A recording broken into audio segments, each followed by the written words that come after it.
Hello guys, welcome back once again my channel. बच्चों, आज के इस वीडियो में हम लोग पढ़ने जा रहे हैं फिर से एक बहुत ही छोटा और बहुत ही इंटरेस्टिंग स्टोरी जिसका नाम दिया गया है the slave and the lion. देखिए बच्चों, स्लेव का मतलब गुलाम होता है, ठीक ना। एंड लायन का मतलब शेर। जैसा कि आप यहाँ पे देख पा रहे होंगे फिगर में, ये एक स्लेव है, एक गुलाम है और ये एक लायन है। तो इन दोनों के बीच ही ये स्टोरी होने वाली है। तो चलिए स्टोरी को स्टार्ट करते हैं। जैसे कि यहाँ पे स्टोरी में दिया गया है, during the days of slavery. देखिए बच्चों, ड्यूरिंग का मतलब होता है के दौरान। तो during the days of slavery मतलब स्लेवरी के दिनों के दौरान। स्लेवरी मतलब होता है गुलामी। मतलब पहले अंग्रेज़ के टाइम में क्या हुआ करता था कि बहुत सारे लोग गुलामी की ज़िंदगी जिया करते थे, जो उसके वश में हुआ करते थे, एक गुलाम की तरह जिया करते थे। तो वही यहाँ पे दिया गया स्टोरी में, during the days of slavery मतलब गुलामी के दिनों के दौरान there lived a very hard working slab.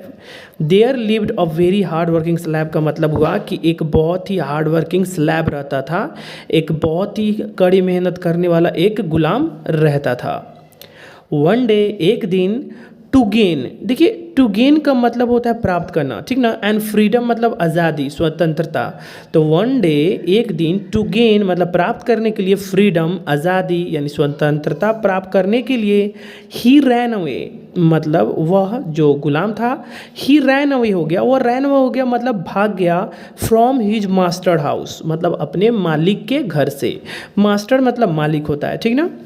फिर आगे स्टोरी में दिया गया है, एज चूँकि ही पास्ड अ फॉरेस्ट, चूँकि वह एक फॉरेस्ट को पास किया मतलब एक फॉरेस्ट से गुजरा। ही सॉ वह देखा, ए लायन मतलब एक शेर को देखा, रोअरिंग विथ पेन। देखिए, रोअरिंग मतलब जो शेर होते हैं वो रोअरिंग करते हैं, जैसे डॉग बार्किंग करते हैं ना, उसी तरह शेर रोअरिंग करते हैं, मतलब वो रोअरते हैं, रोअरिंग करते हैं मतलब गरजते हैं, ठीक ना। तो यहाँ पे दिखा गया है कि रोअरिंग विथ पेन मतलब दर्द से रोअरिंग करते हुए, दर्द से गरजते हुए। पेन का मतलब होता है बच्चों दर्द, ठीक ना। For a huge thorn, for का मतलब यहाँ पे क्योंकि का सेंस हो रहा है बच्चों, क्योंकि अ ह्यूज थॉर्न। देखिए, ह्यूज मीन्स बड़ा होता है एंड थॉर्न मीन्स कांटा होता है, ठीक ना। तो एक बड़ा सा कांटा हैड पियर्स्ड हिज पाँव, हैड पियर्स्ड मतलब होता है, पियर्स मीन्स होता है चुभना, ठीक ना। तो हैड पियर्स्ड मतलब चुभ चुका था, हिज पाँव उसके पंजे में, मतलब उस शेर के पंजे में क्या हुआ था, एक कांटा उसमें पियर्स हो चुका था मतलब चुभ चुका था। द स्लैब फेल्ट सॉरी, जो स्लैब था, जो गुलाम था, जो अपने मालिक के घर से भागा था, फेल्ट किया मतलब महसूस किया, सॉरी फॉर द लायन। देखिए, सॉरी फॉर महसूस किया, सॉरी फॉर का मतलब यहाँ पे उदास, ठीक ना। उसके लिए वो उदास फील किया, उसके लिए उसके दिल में दया आ गया, ये सेंस में यहाँ पे सॉरी फॉर का यूज़ किया गया है। तो द स्लैब फेल्ट महसूस किया, सॉरी फॉर द लायन मतलब लायन के लिए उदासी फील किया, ठीक ना। एंड और टुक आउट द थॉर्न, और क्या किया, उस थॉर्न को, उस कांटे को वो टुक आउट कर दिया। देखिए, टेक आउट का मतलब होता है निकालना, ये एक फ्रेजल वर्ब होता है, इसका वर्ब टू है टुक आउट, ठीक ना। तो and took out the thorn, और क्या किया, उस कांटे को निकाल दिया, जेंटली मतलब एकदम आराम से निकाल दिया, जो शेर को चुभा हुआ था उसे एकदम ईजिली निकाल दिया। The grateful lion. देखिए, ग्रेटफुल लायन का मतलब जो उसका आभारी, जो उसका आभारी शेर था, मतलब शेर उसके लिए आभारी था ना, क्योंकि वो क्या किया था, जो स्लैब है वो क्या किया था, उस शेर के कांटों को निकाल दिया था। तो शेर उसके लिए बहुत ही ग्रेटफुल महसूस कर रहा था। तो इसीलिए यहाँ पे स्टोरी में लिखा गया है कि द ग्रेटफुल लायन लिक्ड। देखिए, लिक्ड मीन्स होता है चाटना, ठीक ना। तो द ग्रेटफुल लायन लिक्ड मतलब जो ग्रेटफुल लायन है, लिक्ड किया मतलब चाटा, द स्लेब्स हैंड मतलब वो क्या किया, जो स्लेब का जो हैंड था उसे वो चाटा, ठीक ना।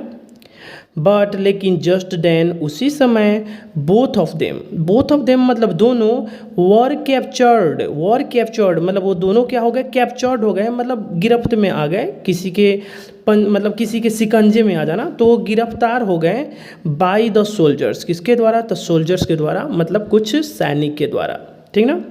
यहाँ पे स्टोरी में अभी तक यही पता चला कि एक स्लैब है, एक गुलाम है, जो क्या होता है अपने मास्टर के घर से वो भाग जाता है और रास्ते में जाते समय एक लायन को देखता है। तो लायन क्या है, दर्द से बहुत ज़्यादा चिल्ला रहा है। वो क्या करता है, उस शेर के उसके पंजे में जो कांटा चुभा है उसे निकालता है। और उसके बाद क्या होता है, जैसे निकालता है शेर उसके पंजे हैंड को चाटना शुरू करता है। तभी क्या होता है कि both of them were captured by the soldiers, मतलब दोनों क्या हो गए, कुछ यहाँ पे सैनिकों के द्वारा उन्हें कैप्चर कर लिया गया, उन्हें गिरफ्तार कर लिया गया। अब चलिए आगे क्या होता है स्टोरी में देखते हैं। अब क्या होता है, इन दोनों को कैप्चर करने के बाद द किंग ऑर्डर्ड, मतलब ये जो सोल्जर्स थे ये इन दोनों को राजा के पास ले गए।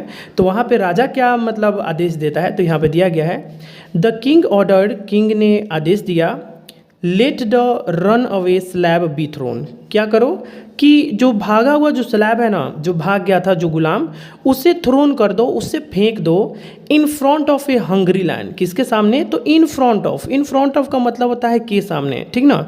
तो in front of A Hungary land मतलब उसे एक हंगरी लैंड, एक भूखे शेर के सामने फेंक दो, ऐसा राजा ने आदेश दिया।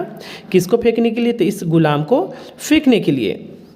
बट लेकिन वेन जब द स्लेव वाज थ्रोन, जब गुलाम को थ्रोन किया गया, फेंका गया in front of lion, in front of मतलब होता है के सामने, तो इन फ्रंट ऑफ लायन मतलब लायन के सामने जब उसे फेंका गया, द लायन लिक्ड, लायन क्या किया, लिक्ड किया, लिक्ड करना मतलब चाटना, तो the lion licked him, lion क्या किया, उसे चाटा, उसे मतलब उसे चाटने लगा, ठीक ना। एंड और क्वाइटली मतलब चुपचाप सैट बैठ गया बिसाइड हिम मतलब कि उसके बगल में, बिसाइड का मतलब होता है बगल में और हिम मतलब उसके, यानी उसके बगल में वो लाइन चुपचाप बैठ गया। द अमेज्ड किंग, देखिए अमेज्ड का मतलब ये हो रहा है कि आश्चर्य, मतलब आश्चर्यचकित राजा। तो द अमेज्ड किंग मतलब जो आश्चर्यचकित राजा था, आस्क्ड पूछा, द स्लेव मतलब उस गुलाम से पूछा, व्हाट इज ऑल दिस, ये सब क्या है। मतलब राजा ये सोच के फेंका था कि अगर मैं इसे क्या करूँगा, इसे मैं शेर के सामने फेंक दूंगा तो शेर क्या करेगा, इसे खा जाएगा। लेकिन राजा क्या देखता है कि ये जो शेर है मतलब इसका हाथ को चाट रहा है, इसके पैर को चाट रहा है। तो राजा बहुत ही अमेज था, राजा बहुत ही आश्चर्य में था। तो वही राजा यहाँ पे पूछता है व्हाट इज ऑल दिस, ये सब क्या है। द स्लेव रिप्लाइड, तब क्या होता है, जो स्लेव है, जो गुलाम है, वो रिप्लाई किया, जवाब दिया, sir I had helped this lion, कि मैं इस लायन को हेल्प कर चुका हूँ, मदद कर चुका हूँ, ठीक ना। When he was in distress, जब वह कहाँ था, तो जब वह डिस्ट्रेस में था। When he was in distress, देखिए डिस्ट्रेस का मतलब होता है परेशानी, तो जब वह परेशानी में था तब मैं उसकी मदद कर चुका था। ये बात कौन बोलता है, तो ये स्लैब बोलता है, जो गुलाम है। ये बात किसको बताया बोल के, तो राजा को, ठीक ना। He told the king everything, वह क्या किया, ही टोल्ड द किंग, वो किंग को बताया, एवरीथिंग मतलब हर चीज़ बताया। द किंग पार्डन्ड, देखिए पार्डन मीन्स होता है क्षमा कर देना, किसी का सज़ा माफ़ कर देना। यहाँ पे वर्ब टू का यूज किया गया है। द किंग पार्डन्ड मतलब किंग ने क्या किया, पार्डन कर दिया मतलब क्षमा कर दिया। द स्लैब को मतलब उस गुलाम को क्षमा कर दिया। एंड यहाँ पे दिया गया है the lion was also freed, और क्या किया गया, लायन वॉज ऑल्सो मतलब लायन को भी फ्रीड कर दिया गया, मतलब मुक्त कर दिया गया। एंड सेंट, और उसे भेज दिया गया, टू द फॉरेस्ट मतलब उसे जंगल में। मतलब राजा ने क्या किया, बाद में जब इन दोनों को कहानी को सुना तो इसे फ्री कर दिया, और इसे भी क्या करके फ्री करके इस शेर को जंगल में भेज दिया। आई होप बच्चों कि आपको ये स्टोरी अच्छा लगा हो। प्लीज़ अगर मेरा वीडियो ये अच्छा लगा हो, इस तरह के बहुत सारे वीडियोज़ आप देखना चाहते हैं तो प्लीज़ मेरे चैनल को सब्सक्राइब कीजिए। Till then take care all, love you all, bye bye. मिलते हैं नेक्स्ट वीडियो में। Thank you for watching this video, thank you.